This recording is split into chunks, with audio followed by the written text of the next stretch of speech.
Minister, question is again in terms of widening the scope of investigation into illegal birth registrations beyond the initial sampling exercise in order to include broader homes and private agencies that were involved. I know you did say to Deputy Mitchell that you were open to this, but I think the key point here is this is an ageing community.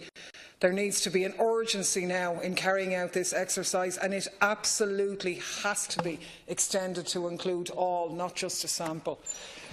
2 minutes. Thank you, Deputy. As I've already indicated earlier, I have asked an independent reviewer to oversee a further analysis of relevant records that are held by TUSLA and the Adoption Authority in the first instance. The purpose of the exercise is to see if clear evidence of illegal registrations is evident in other records.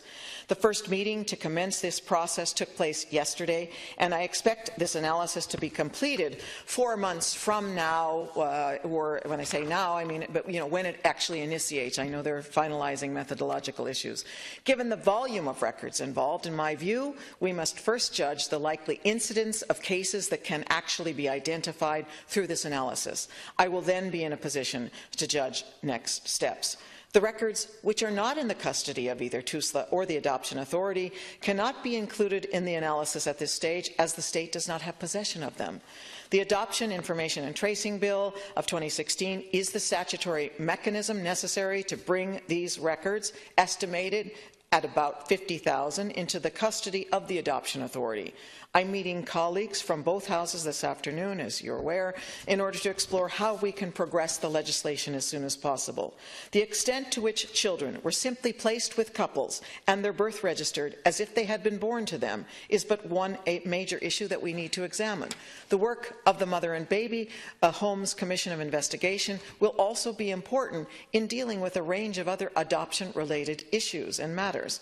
It is examining adoption practices in the cases of mothers and children who are resident in the institutions within its terms of reference.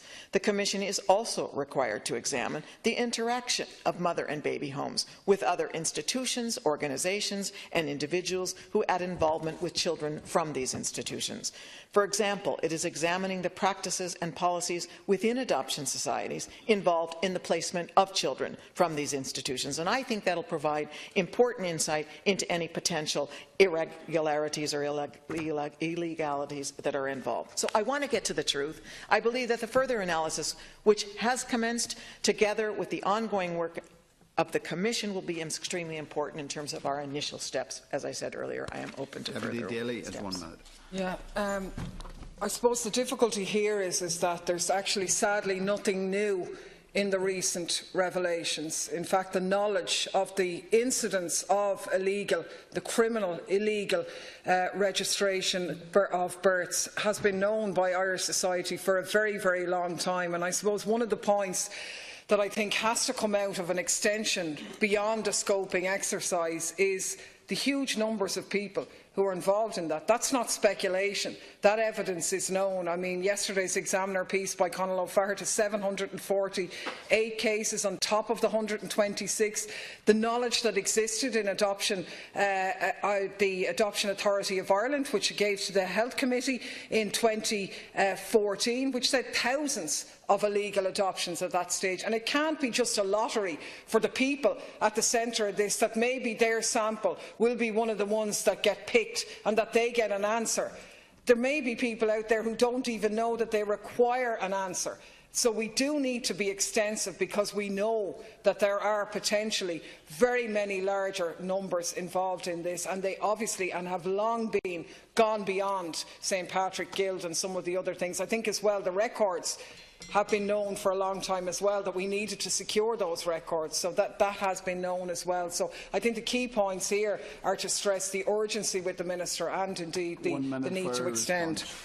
Thank you, Deputy, and may I acknowledge you as a champion of this issue and all the work that you've done, which has brought us to this point in your work with advocates. And as you know, I met a number of them, a couple of days ago, and I did, and one of the key messages coming from them as well is that sense of urgency. In terms of, again, where we go from here, particularly with the records that we do have, as well as that larger issue of the records that we don't have, I do absolutely believe that it is the right way to begin in terms of a targeted approach with 100,000 records. Okay. One of the reasons for this, apart from the fact that to say yes, let's go for the 100,000, huge, big job, labour-intensive, etc., is that I think from a research perspective, to taking one step at a time to see if this kind of methodology that they're developing will work to help us uncover evidence of the illegal registrations. Perhaps it might not. And so there may be other, or not as much as we know in terms of the huge numbers that you've indicated, which as time passes, you know, I'm not saying I would necessarily disagree with you either. I'm aware of the extent, I think. And so there may be other ways to try to get at the truth apart from, I suppose, the methodology that is currently being developed.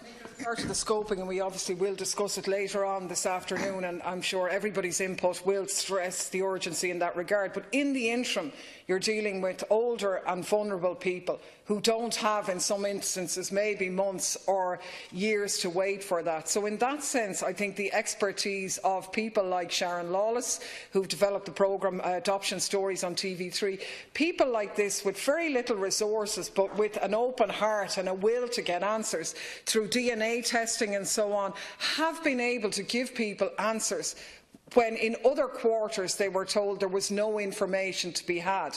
So I think we need to tap into resources like that. In terms of DNA, there should be mandatory counselling brought in to support people in this process as well, and that some method of reaching out to people who are affected or potentially affected must be put in place early on in this. We shouldn't be waiting for that. So it does require not just an urgency, but definitely a beefing up of resources in those areas, as well as in record searching and limiting the scope as well. And it's incumbent on all of us to get behind on that, to make sure that the resources are delivered for that. Final response. Thank you, Deputy. I would be open to all of those suggestions. Again, thank you for them. I think in relation to, we do need to consider all of those. In relation to, I suppose, the research and the identification of the evidence itself, as you say, I completely agree with what you're saying in terms of if we need to go about these in other ways, particularly from the stakeholders themselves. I said, you know, I suppose it may be the case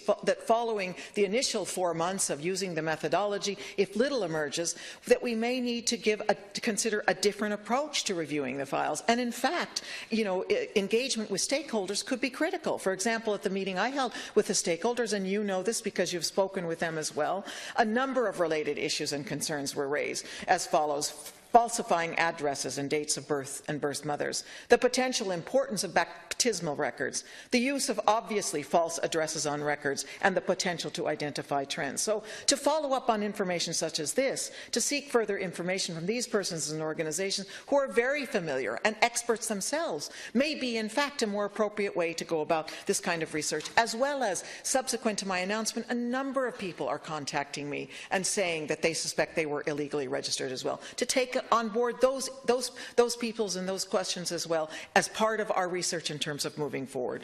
30 seconds to introduce.